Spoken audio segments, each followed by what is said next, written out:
Malam itu, suamiku mengangkat gelas di tengah ruang makan rumah kami sendiri, lalu memperkenalkan perempuan lain sebagai calon nyonya rumah. Ibu mertua bertepuk tangan.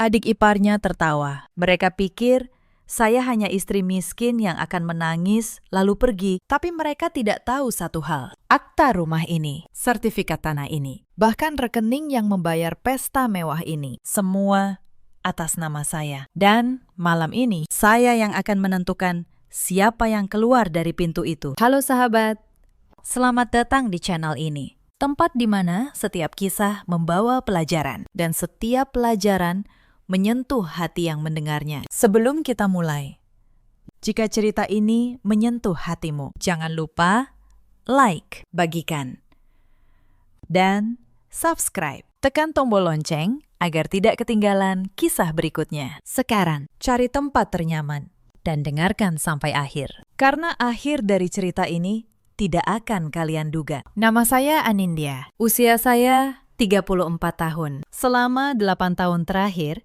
semua orang mengenal saya sebagai ibu rumah tangga biasa, istri yang masak, mengurus anak, dan hidup dari gaji suami. Saya tinggal di sebuah rumah di kawasan Bintaro, rumah yang rapi, tapi tidak mencolok. Mobil saya sedan tua yang umurnya hampir 10 tahun. Setiap pagi, saya bangun jam 4, menyiapkan sarapan, mengantar anak saya, Kenzo, ke sekolah. Lalu kembali ke dapur, seperti perempuan rumahan pada umumnya. Suami saya bernama Damar, 38 tahun, bekerja sebagai manajer di sebuah perusahaan properti. Di mata semua orang, kami pasangan sederhana. Dia yang mencari nafkah, saya yang menjaga rumah.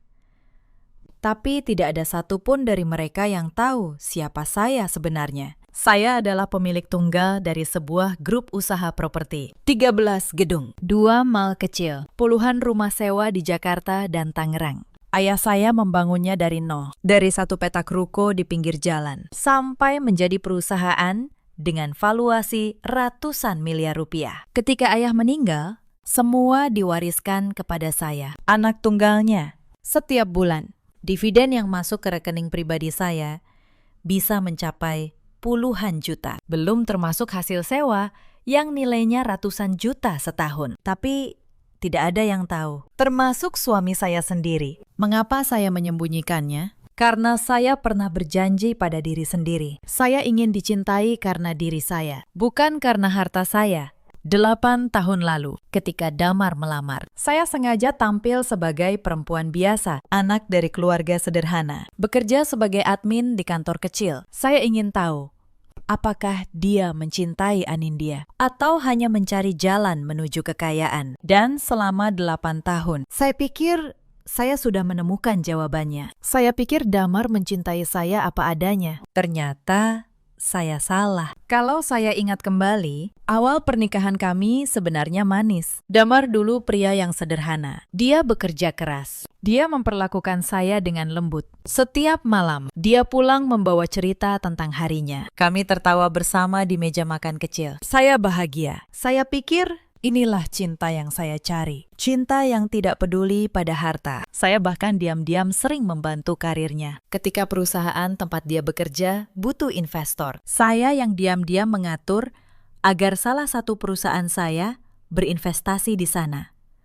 Damar naik jabatan. Dia pikir itu karena kerja kerasnya. Saya membiarkannya bangga. Tapi perubahan mulai terasa sekitar 2 tahun lalu. Setelah dia naik jabatan, dia mulai bergaul dengan lingkaran baru. Teman-teman yang gemar pamer, mobil mahal, jam tangan mewah, liburan ke luar negeri. Damar mulai membandingkan. Istri si Anu tuh karier bagus, bisa bantu suami. Lah kamu, cuma di rumah. Saya hanya tersenyum.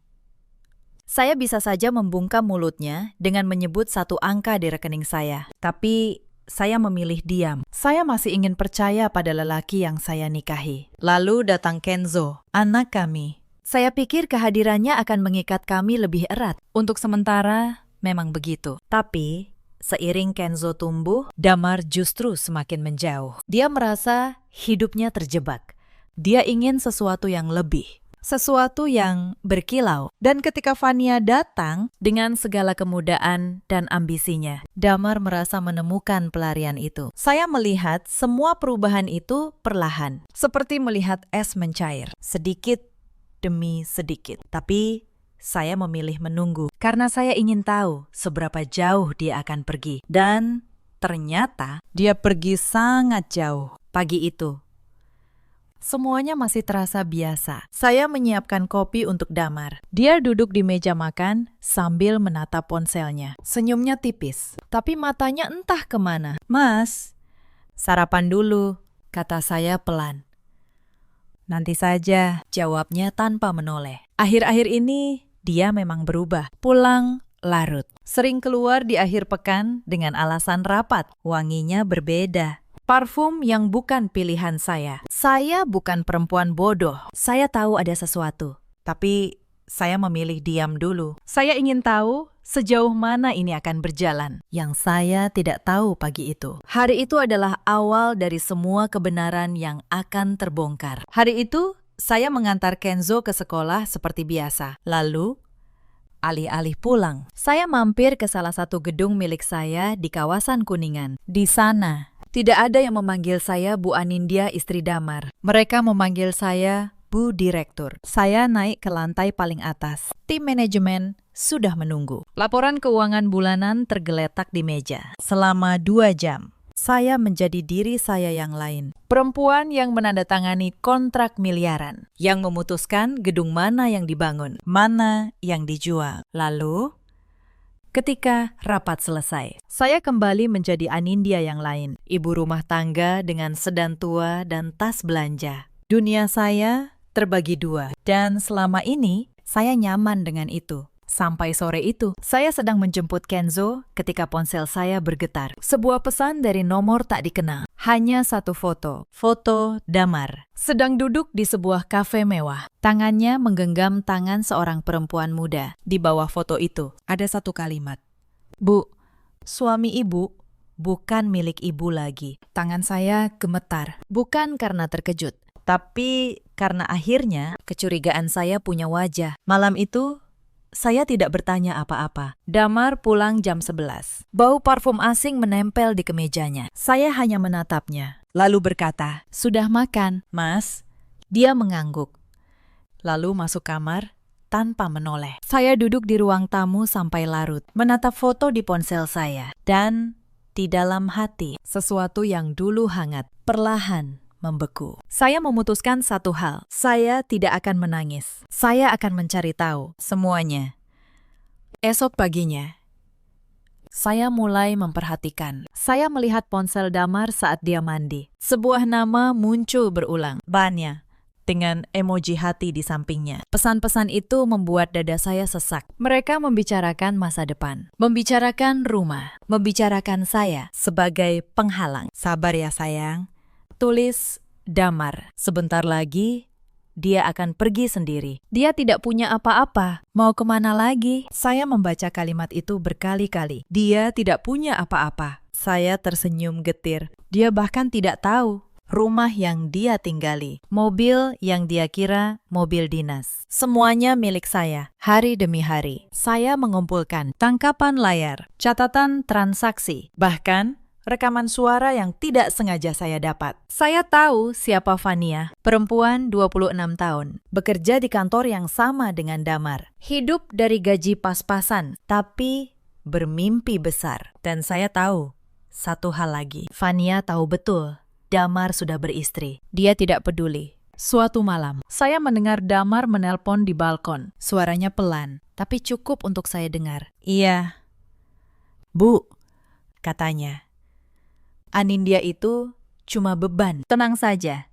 Ibu pasti suka sama Fania. Dia lebih pantas jadi menantu ibu." Ternyata, ibu mertua saya sudah tahu, bahkan merestui selama 8 tahun. Saya melayani perempuan itu seperti ibu kandung sendiri, memijat kakinya, memasak makanan kesukaannya, membayar diam-diam setiap kali biaya rumah sakitnya menumpuk dengan uang yang dia kira dari gaji Damar. Dan inilah balasannya. Saya berdiri di belakang pintu kaca, menatap punggung suami saya. Dan untuk pertama kalinya, saya merasa benar-benar sendiri. Tapi malam itu juga, sesuatu di dalam diri saya berubah. Saya berhenti menjadi korban. Saya mulai berpikir seperti pemilik. Konflik pertama yang terbuka terjadi seminggu kemudian. Tapi sebelum itu, ada beberapa hal kecil yang menumpuk. Suatu sore, saya pulang dan menemukan barang-barang saya dipindahkan. Lemari pakaian saya dikosongkan separuh. Beberapa baju saya dimasukkan ke dalam kardus. Itu Fania yang minta, kata Damar santai. Dia mau taruh barang-barangnya di sini. Kamu nggak keberatan kan? Toh kamu juga sebentar lagi pindah. Saya menatap kardus berisi pakaian saya itu. Lalu menjawab, tenang, tidak apa-apa, Mas. Hari lain. Saya menemukan tagihan kartu kredit yang membengkak. Damar membelanjakan jutaan rupiah untuk tas dan perhiasan. Bukan untuk saya, untuk perempuan lain yang dia tidak sadari. Limit kartu itu sengaja saya batasi rendah. Uang sungguhan tetap di tangan saya. Suatu malam, Kenzo demam tinggi. Saya panik. Ingin membawanya ke rumah sakit. Saya mencari Damar. Dia tidak ada. Ponselnya tidak aktif. Saya membawa Kenzo sendirian ke rumah sakit dengan sedan tua saya. Menunggu di ruang gawat darurat sampai pagi. Sendirian. Esok harinya, ketika Damar pulang, saya bertanya, di mana dia semalam? Ada urusan kantor. Jawabnya cuek. Padahal saya tahu dari pesan di ponselnya, dia menghabiskan malam itu di sebuah hotel bersama Fania. Saat anaknya sendiri terbaring sakit. Saat itu, sesuatu di dalam diri saya benar-benar padam. Cinta yang tersisa lenyap sepenuhnya. Yang tinggal hanya satu tekad. Saya tidak akan membiarkan anak saya tumbuh di rumah yang penuh kebohongan. Lalu, seminggu kemudian, datanglah map coklat itu. Damar pulang membawa map coklat. Dia menaruhnya di meja makan, lalu menyodorkan sebuah pulpen. Dia, tanda tangan di sini, katanya. Saya menatap map itu. Apa ini? Mas, surat persetujuan. Aku mau ambil kredit untuk usaha. Butuh persetujuan istri. Saya membuka map itu perlahan. Mata saya berhenti di satu baris. Ini bukan surat kredit. Ini surat pernyataan bahwa saya, Anindya, menyatakan tidak memiliki hak apapun atas rumah yang kami tinggali. Bahwa rumah itu sepenuhnya milik Damar. Tangan saya dingin, tapi wajah saya tetap tenang. Mas, ini bukan surat kredit, kata saya. Dia tertawa kecil. Dia, kamu kan gak ngerti soal beginian. Tanda tangan saja, ini buat kebaikan kita. Saya menatap matanya. Di sana tidak ada cinta, hanya perhitungan. Aku baca dulu ya, Mas, jawab saya. Wajahnya langsung berubah. Halah, kamu tuh istri model apa sih? Disuruh tanda tangan aja banyak tingkah. Dia merebut map itu kasar, lalu pergi membanting pintu. Malam itu, saya tahu rencana mereka. Mereka ingin saya menandatangani surat itu, lalu mengusir saya dari rumah yang mereka kira milik mereka, tanpa apa-apa. Mereka tidak tahu. Surat itu tidak ada artinya, karena akta asli rumah ini ada di brankas kantor saya, atas nama saya, sah secara hukum. Tapi saya diam. Saya ingin mereka terus berpikir mereka menang. Beberapa hari kemudian, ibu mertua datang ke rumah tanpa pemberitahuan. Dia masuk seolah rumah itu miliknya, duduk di sofa, lalu menatap saya dari atas ke bawah. Anindya, katanya dingin. Kamu sudah 8 tahun jadi istri Damar, tapi kamu gak bisa kasih apa-apa ke keluarga ini. Saya menuangkan teh untuknya. Maksud ibu apa? Kamu cuma anak orang miskin. Damar itu pantasnya dapat istri yang sederajat, yang bisa bantu dia naik. Saya tersenyum tipis. Lalu ibu mau saya bagaimana? Tahu diri, jawabnya tajam. Mundur baik-baik, jangan bikin malu keluarga. Saya menatap perempuan yang selama 8 tahun saya hormati itu. Lalu saya berkata pelan, baik, Bu, saya akan pikirkan. Dia tersenyum puas, mengira saya sudah menyerah. Padahal, saat itu, di dalam kepala saya, sebuah rencana mulai tersusun rapi. Sebelum pergi, ibu mertua menyempatkan satu hal lagi. Dia membuka lemari pajangan saya, mengambil sebuah vas keramik kesayangan saya, hadiah dari mendiang ayah. "Ini ibu bawa ya," katanya. "Lumayan, bisa dijual. Toh kamu nggak butuh barang mahal." Saya menahan napas. Vas itu satu-satunya kenangan ayah saya. Tapi saya hanya berkata, "Silahkan."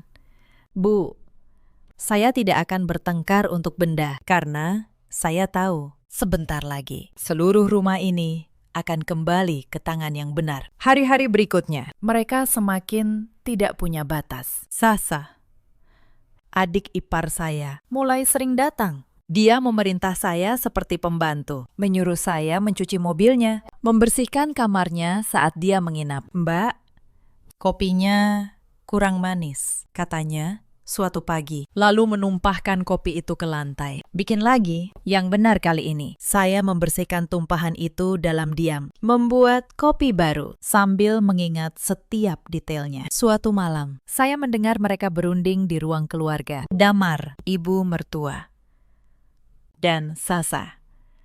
"Pokoknya, begitu dia tanda tangan surat itu, langsung usir," kata ibu mertua.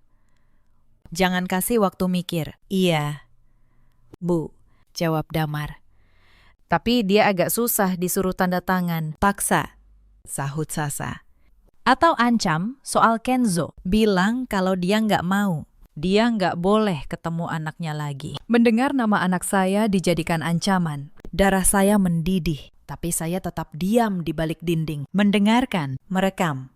Mereka tidak tahu setiap rencana yang mereka susun sedang berubah menjadi bukti yang akan menghancurkan mereka sendiri. Keesokan paginya, saya pergi ke kantor saya lebih awal. Ada satu hal yang ingin saya pastikan. Di ruang rapat lantai atas, tim manajemen saya sudah berkumpul. Mereka menatap saya dengan hormat. Di sini, tidak ada yang berani meninggikan suara pada saya. "Bu Anindya," kata Pak Rio, manajer operasional saya, "laporan kuartal ini sudah siap. Pendapatan naik 12%. 2 gedung baru di Tangerang sudah selesai dibangun." Saya mengangguk.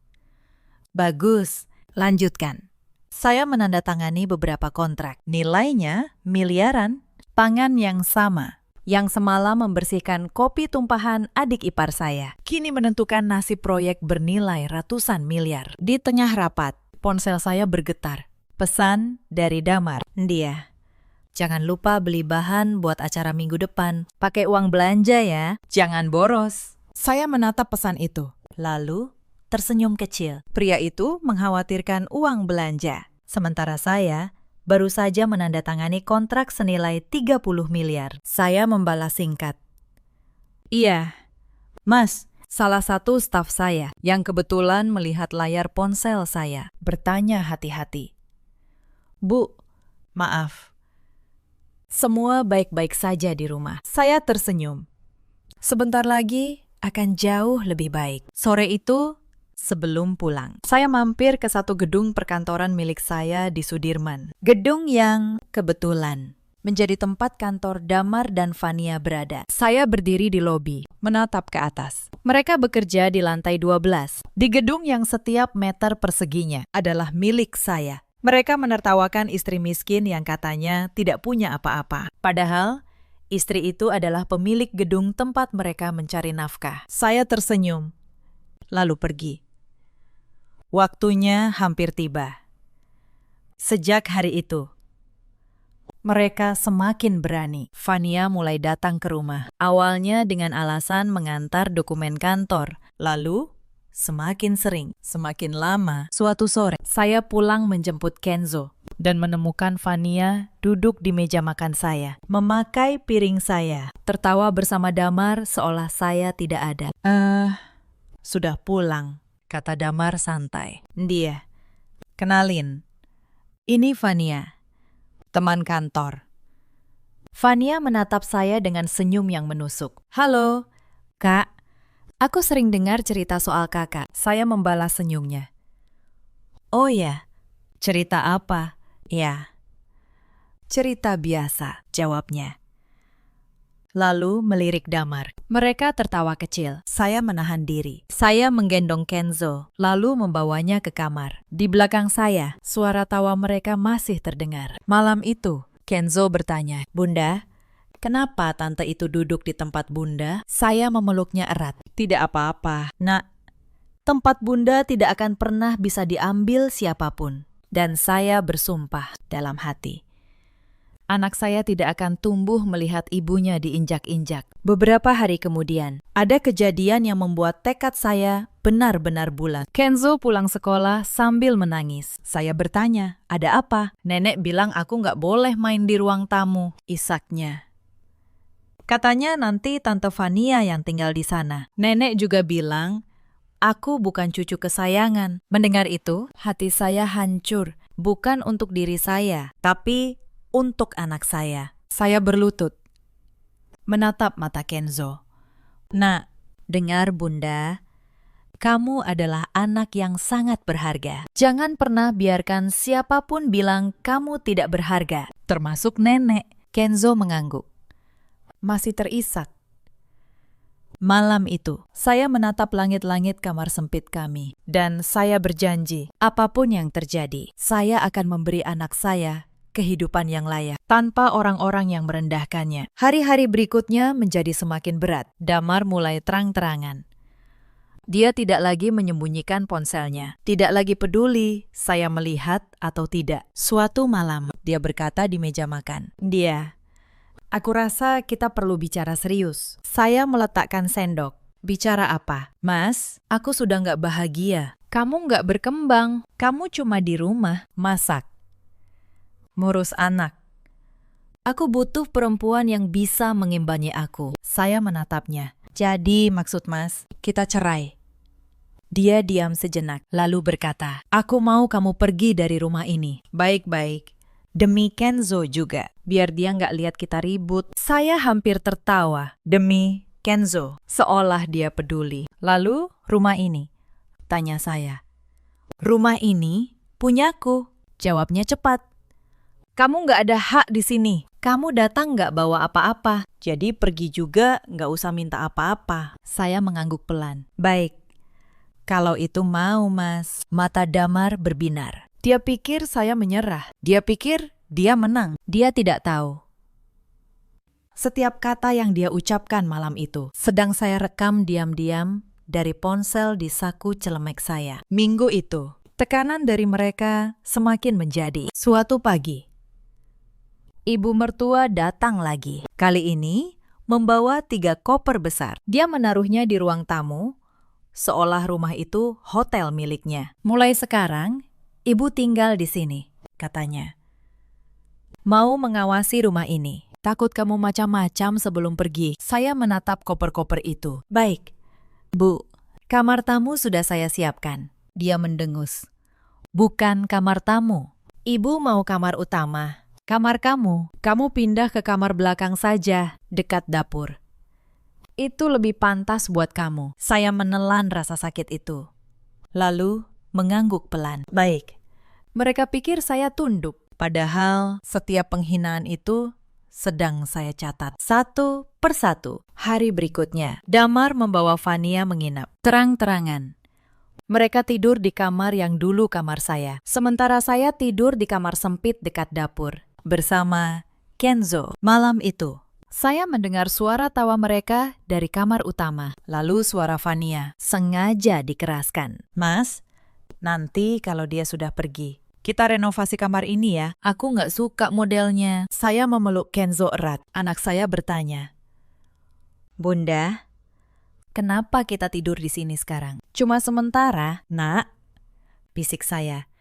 "Sebentar lagi semuanya kembali seperti seharusnya." Esoknya, ada kejadian yang membuat saya benar-benar yakin dengan keputusan saya. Saya tidak sengaja melihat mutasi rekening bersama kami. Rekening yang biasa Damar pakai untuk belanja rumah. Saldonya hampir kosong. Ternyata, Damar diam-diam menarik hampir seluruh tabungan. Untuk apa? Saya tahu dari pesan di ponselnya. Untuk membeli perhiasan. Untuk Vania, yang dia tidak tahu. Tabungan itu memang sengaja saya isi sedikit, uang sungguhan saya. Ada di tempat yang tidak akan pernah bisa dia sentuh. Siang harinya, ibu mertua memanggil saya saat ada tamu arisan di ruang tamu. Anindya, panggilnya keras. Bikinkan teh untuk tamu-tamu ibu. Cepat. Jangan lupa, kamu masih numpang di sini. Para tamu menatap saya. Ada yang berbisik. Kasihan ya, istrinya kayak pembantu. Saya tersenyum sopan, membawa nampan teh, melayani mereka satu persatu. Di dalam hati, saya menghitung mundur. Sasa, adik ipar saya, ikut menambah. Mbak, nanti kalau pindah, jangan bawa barang-barang rumah ya. Itu semua punya keluarga kami. Saya hanya mengangguk. Tentu, Sasa. Saya tidak akan bawa apapun yang bukan milik saya. Saya tidak berbohong. Karena ternyata semua di rumah itu justru milik saya. Malam itu, setelah semua tidur, saya keluar diam-diam. Saya pergi ke kantor saya di Kuningan. Lampu masih menyala di lantai atas. Di sana, saya membuka brankas. Saya keluarkan map yang sudah saya simpan bertahun-tahun. Akta, sertifikat, surat-surat kepemilikan. Saya menatap semua itu. Lalu, untuk pertama kalinya, saya merasa siap. Saya menelpon manajer gedung saya. Pak Rio, saya butuh data lengkap. Kantor di gedung kita yang mempekerjakan seorang karyawan bernama Fania. Saya juga butuh tim legal siap minggu depan. Siap? Bu, jawabnya. Esoknya, saya mulai bergerak. Saya menemui pengacara pribadi keluarga saya, Pak Hendra. Orang yang sudah mengurus aset keluarga sejak zaman ayah saya. Saya tunjukkan semua. Tangkapan layar percakapan, rekaman suara, foto-foto, dan surat pernyataan palsu yang ingin Damar paksa saya tanda tangani. Pak Hendra membaca semuanya dengan teliti. Lalu, dia menatap saya. Bu Anindya, dengan semua ini, posisi ibu sangat kuat. Rumah, mobil, semua atas nama ibu. Mereka tidak punya apa-apa. Saya tahu. Pakistan, jawab saya. Tapi saya tidak mau buru-buru. Saya mau mereka menunjukkan wajah asli mereka dulu. Di depan banyak orang. Pak Hendra tersenyum. Ibu memang putri ayah ibu. Dia diam sejenak, lalu melanjutkan. Tapi izinkan saya bertanya, mengapa ibu tidak langsung saja mengusir mereka? Dengan dokumen ini, ibu bisa melakukannya hari ini juga. Saya menatap keluar jendela karena Pakistan, kalau saya usir mereka sekarang, mereka akan menganggap saya jahat. Mereka akan bilang saya merebut rumah. Mereka tidak akan pernah sadar apa yang mereka lakukan. Saya menoleh padanya. Saya ingin mereka sendiri yang menggali lubangnya. Saya ingin mereka merayakan kemenangan mereka. Lalu, di puncak kemenangan itu, mereka baru sadar siapa yang sebenarnya memegang segalanya. Pak Hendra mengangguk perlahan. Itu cara yang sangat tenang dan sangat menyakitkan bagi mereka. Bukan saya yang menyakiti mereka. Pakistan, jawab saya. Mereka yang memilih jalan ini. Saya hanya membiarkan kebenaran berbicara pada waktunya. Saya minta dia menyiapkan semua dokumen. Akta asli, sertifikat, bukti kepemilikan, semua dalam satu map. Saya juga meminta satu hal lagi. Pakistan, siapkan juga surat resmi. Surat yang menyatakan hak tinggal Damar di properti ini dicabut, lengkap dengan dasar hukumnya. Saya ingin semua berjalan sesuai aturan, tidak ada celah. Akan saya siapkan. Bu, jawab Pak Hendra. Lalu, saya menunggu momen yang tepat. Dan momen itu datang lebih cepat dari yang saya kira. Suatu malam, Damar pulang dengan wajah berseri. Dia berkata, minggu depan ada acara keluarga di rumah ini. Aku mau kamu ada. Saya mengernyit.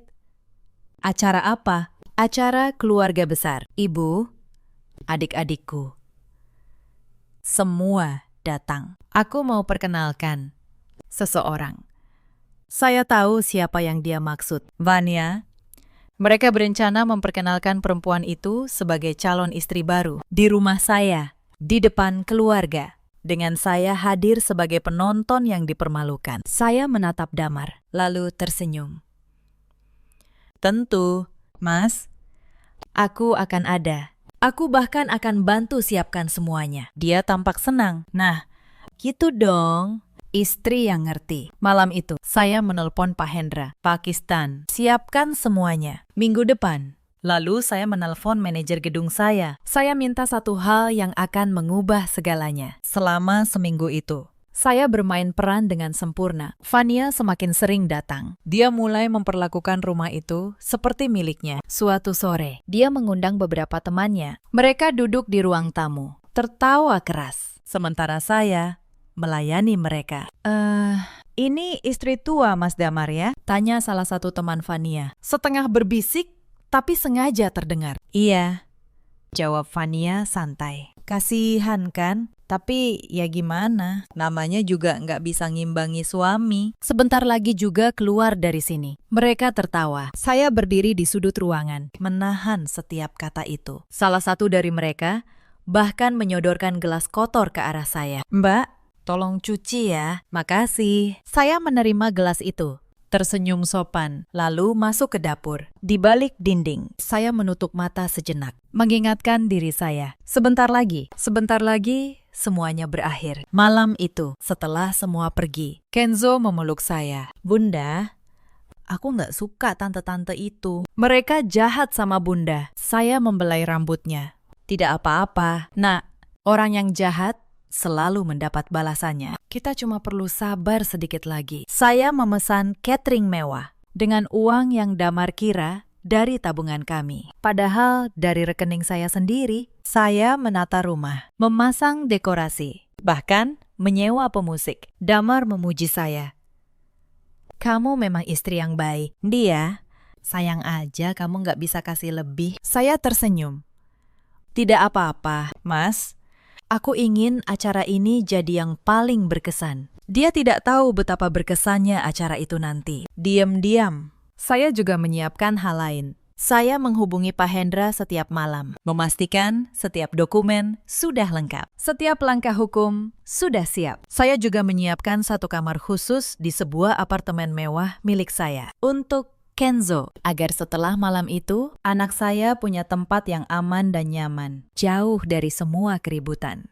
Saya merencanakan semuanya seperti saya merencanakan proyek bernilai miliaran. Dengan teliti, dengan tenang, tanpa satu celah pun. Fania bahkan menelpon saya dengan nada manis yang dibuat-buat. Kak, makasih ya sudah mau siapin acara. Kakak baik banget.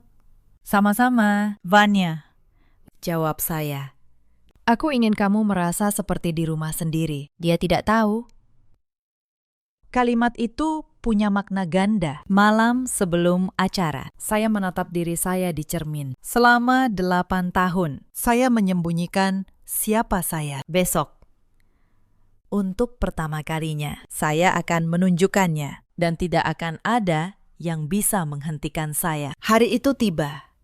Rumah saya penuh. Ibu mertua datang dengan gaun terbaiknya. Adik ipar saya, Sasa, sibuk berfoto. Para kerabat Damar duduk di ruang tamu, menikmati hidangan mewah. Fania datang terakhir, dengan gaun merah menyala.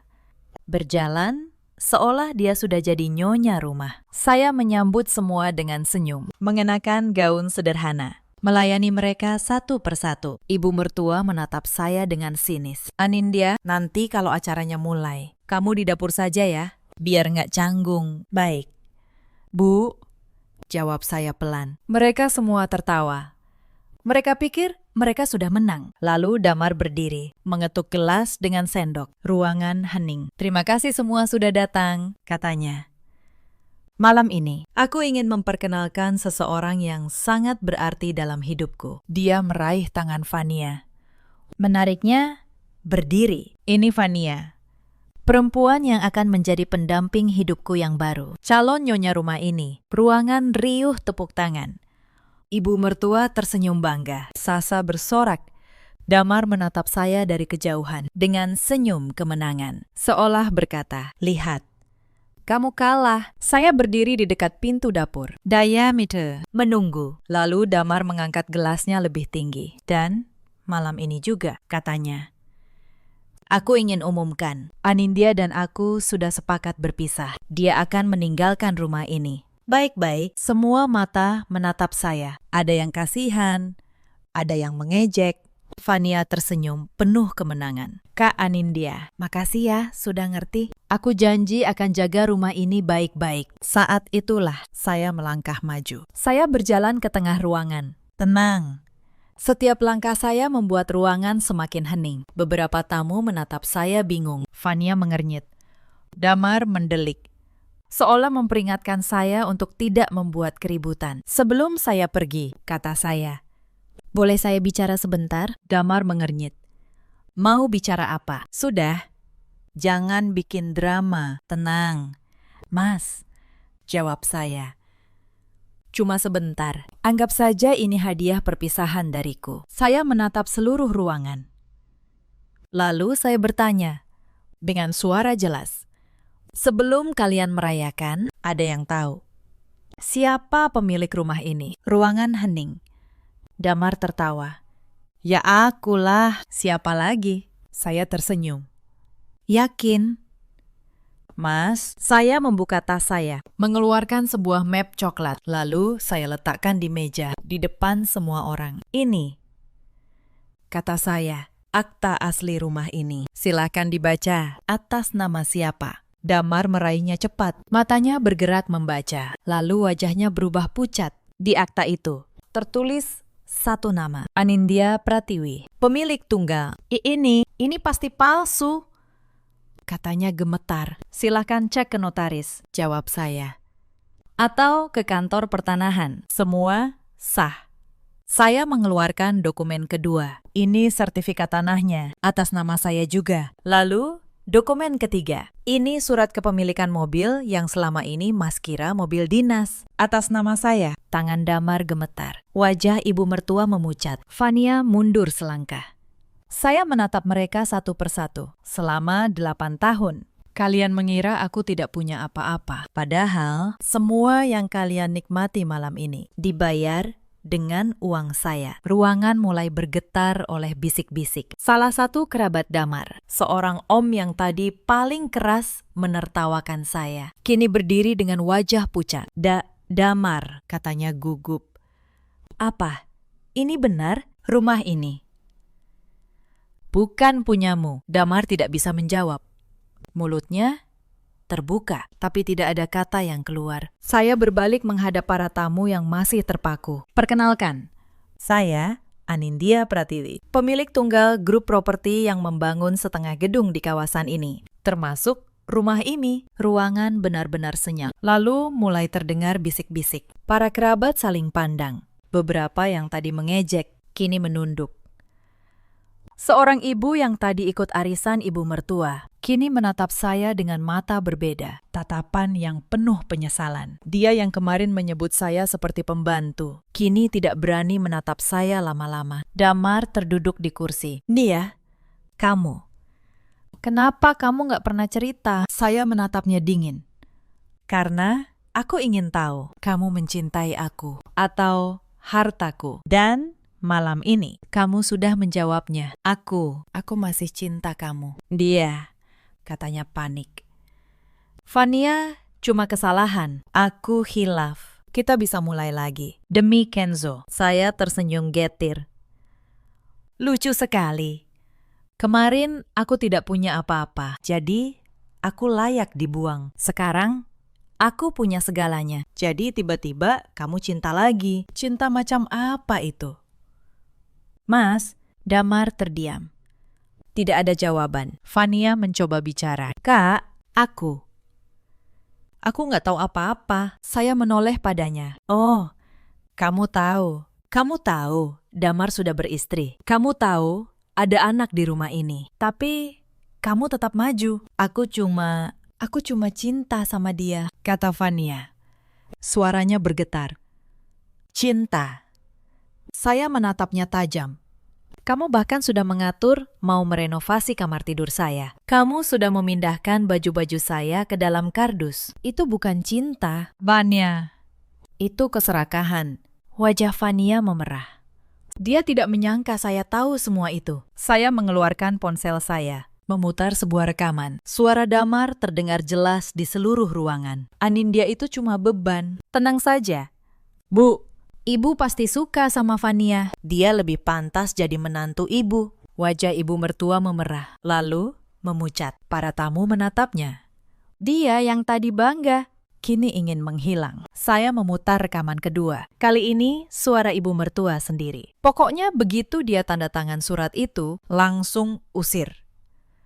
Jangan kasih waktu mikir. Lalu suara Sasa. Atau ancam soal Kenzo. Bilang kalau dia nggak mau. Dia nggak boleh ketemu anaknya lagi. Seluruh ruangan menatap mereka bertiga dengan ngeri. Para kerabat yang tadi datang untuk merayakan, kini menyaksikan wajah asli keluarga itu. Sasa menunduk.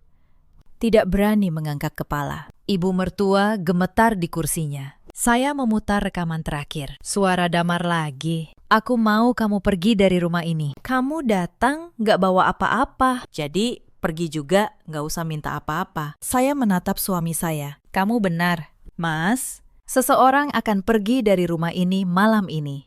Tapi bukan aku. Lalu saya menoleh ke arah pintu. Pak Hendra masuk bersama 2 orang petugas. Ini Pak Hendra, pengacara saya, kata saya. Dan dokumen di tangannya adalah surat resmi. Mulai malam ini, Damar tidak lagi punya hak tinggal di rumah ini. Begitu juga keluarganya. Pak Hendra meletakkan surat di meja. Semua sudah sesuai hukum. Bapak Damar dan tamu yang bukan penghuni sah diminta meninggalkan properti ini malam ini juga. Damar berdiri. Panik. Dia, tunggu. Kita bisa bicarakan ini baik-baik. Aku hilaf. Potong saya. 8 tahun bukan hilaf. Mas, itu pilihan. Ibu mertua mencoba mendekat. Anindya, nak, ibu minta maaf. Ibu nggak tahu. Kalau ibu tahu kamu sekaya ini, berhenti. Bu, kata saya tegas.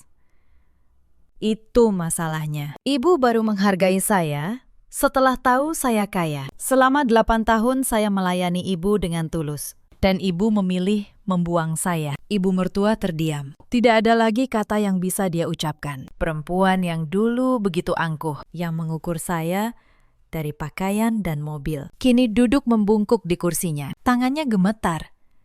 Wajahnya pucat menahan malu di depan seluruh kerabat dan tamu yang dia undang sendiri. Inilah yang dia tabur selama 8 tahun lamanya. Dan inilah yang dia tuai malam ini. Di hadapan semua orang. Vania mengambil tasnya, mencoba pergi diam-diam. Tapi saya memanggilnya. Vania, sebelum pergi, ada satu hal. Kantor tempat kamu bekerja, gedungnya milik saya. Mulai besok, kontrakmu di sana akan ditinjau ulang. Bukan karena dendam, tapi karena perusahaan saya tidak butuh orang yang merusak rumah tangga orang lain.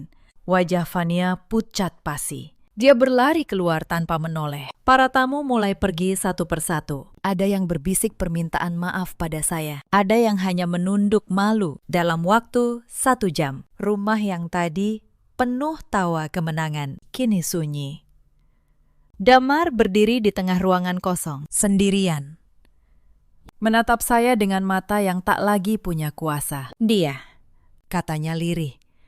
Kita punya anak. Kamu gak bisa lakukan ini ke aku. Saya menatapnya. Kenzo akan tetap kenal ayahnya. Aku tidak akan menghalangi itu. Tapi sebagai suami, kamu sudah selesai. Kamu yang mengakhirinya sendiri. Malam ini. Di depan semua orang, saya mengambil tas saya, lalu berjalan ke kamar Kenzo. Anak saya sudah tertidur. Tidak tahu apa-apa. Saya memeluknya, dan untuk pertama kalinya, dalam berbulan-bulan, saya bisa bernapas lega. Proses perceraian berjalan cepat. Dengan semua bukti yang saya miliki. Rekaman.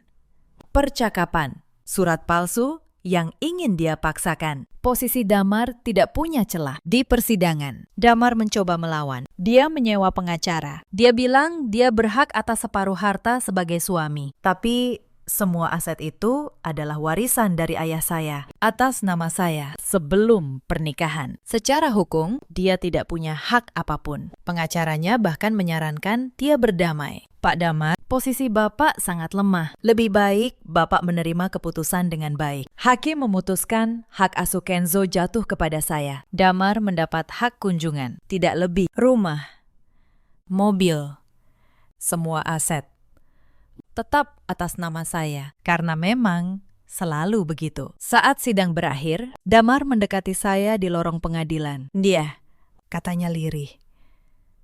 Aku menyesal, sungguh. Tolong beri aku kesempatan, saya menatapnya. Pria yang dulu saya cintai, yang kini hanya menyisakan rasa iba. Damar, kata saya, tenang. Kesempatan itu sudah pernah kamu punya selama 8 tahun. Dan kamu memilih membuangnya. Saya berbalik pergi, tidak menoleh lagi. Damar pindah ke rumah kontrakan kecil. Dia kehilangan pekerjaannya tak lama kemudian. Bukan karena saya, tapi karena reputasinya, berita tentang malam itu menyebar. Tidak ada perusahaan yang mau merekrut pria yang mengkhianati istri yang menanggung hidupnya. Yang menarik, perusahaan tempat dia dulu bekerja, yang dulu menaikkan jabatannya. Ternyata sebagian sahamnya dimiliki oleh perusahaan saya. Investasi diam-diam yang dulu saya lakukan untuk membantunya. Kini, investasi itu saya tarik, bukan untuk membalas dendam, tapi karena saya tidak ingin lagi menopang orang yang tidak menghargainya. Fania menghilang. Kabar terakhir, dia kembali ke kampung halamannya. Kontraknya di kantor memang ditinjau ulang, dan dia memilih mengundurkan diri sebelum dipecat. Mimpinya menjadi nyonya rumah berakhir di malam itu juga. Ibu mertua mencoba menghubungi saya beberapa kali. Awalnya meminta maaf, lalu meminta bantuan. Lalu, ketika saya tetap tenang, dia mulai menyalahkan saya. Kamu jahat, Anindya, katanya suatu kali di telepon. Kamu hancurkan keluarga ini. Saya menjawab, tenang, Bu. Saya tidak menghancurkan apapun. Saya hanya berhenti menutupi kehancuran yang sudah kalian buat sendiri. Lalu saya menutup telepon. Untuk terakhir kalinya, saya tidak pernah membalas dendam pada mereka. Saya hanya berhenti memberi apa yang dulu saya berikan dengan tulus. Dan ternyata kehilangan itu sendiri sudah cukup menjadi pelajaran bagi mereka. 1 tahun kemudian, hidup saya tenang. Saya tidak lagi menyembunyikan siapa saya, tapi saya juga tidak berubah menjadi sombong. Saya tetap memasak untuk Kenzo, tetap mengantarnya ke sekolah dengan sedan tua kesayangan saya. Bedanya, kini saya tidak lagi takut dianggap kecil. Karena saya tahu nilai seseorang tidak diukur dari apa yang dia tunjukkan, tapi dari apa yang dia pertahankan. Suatu sore, Kenzo bertanya, Bunda, kenapa dulu Bunda diam saja waktu orang-orang jahat sama Bunda? Saya tersenyum. Lalu memeluknya. Nak, kadang diam bukan berarti lemah. Kadang diam adalah cara orang kuat menunggu waktu yang tepat. Dia mengangguk, walau mungkin belum sepenuhnya mengerti. Bunda, mau kamu ingat satu hal, lanjut saya. Jadilah orang yang baik, tapi jangan pernah biarkan kebaikanmu dimanfaatkan. Karena ada orang yang membalas kebaikan dengan kejahatan. Dan kepada mereka, kamu cukup berhenti memberi. Itu sudah cukup. Kenzo memandang saya dengan mata bening. Aku ngerti, Bunda. Aku mau jadi kuat kayak Bunda. Saya memeluknya erat. Air mata saya jatuh. Tapi kali ini, air mata bahagia. Malam itu, saya duduk di teras, menatap langit. Dan untuk pertama kalinya dalam bertahun-tahun, saya merasa benar-benar utuh. Saya tidak kehilangan apapun yang benar-benar berharga. Saya justru menemukan kembali diri saya. Perempuan yang kuat, ibu yang tangguh, dan manusia yang tahu kapan harus diam dan kapan harus berbicara. Cerita ini mengajarkan satu hal. Jangan pernah menilai seseorang dari luarnya. Dan jangan pernah mengkhianati orang yang mencintaimu dengan tulus. Hanya karena kamu pikir dia tidak punya apa-apa. Di luar sana, ada banyak perempuan seperti Anindya. Perempuan yang memilih sederhana, bukan karena tidak mampu, tapi karena ingin dicintai dengan jujur. Dan terlalu sering, ketulusan itu dibalas dengan pengkhianatan. Di luar sana, ada juga banyak suami seperti Damar yang merasa berkuasa atas istrinya. Lupa bahwa rasa hormat tidak bisa dipaksa dan cinta tidak bisa dibeli. Dan ada pula para ibu mertua yang mengukur menantu dari harta, bukan dari hati, yang baru menyesal setelah semuanya terlambat. Damar kini hidup sederhana, menyesali pilihannya setiap hari. Fania menghilang membawa malunya, sementara Anindya bangkit, lebih kuat, lebih utuh. Bersama anaknya. Dalam hidup, kita selalu punya pilihan. Memilih jujur atau memilih serakah. Dan setiap pilihan selalu membawa balasannya sendiri. Bagaimana menurut kalian? Apakah Anindya terlalu sabar? Atau justru tepat menunggu waktunya? Ceritakan pendapat kalian di kolom komentar. Terima kasih sudah menemani sampai akhir. Sampai jumpa di kisah berikutnya.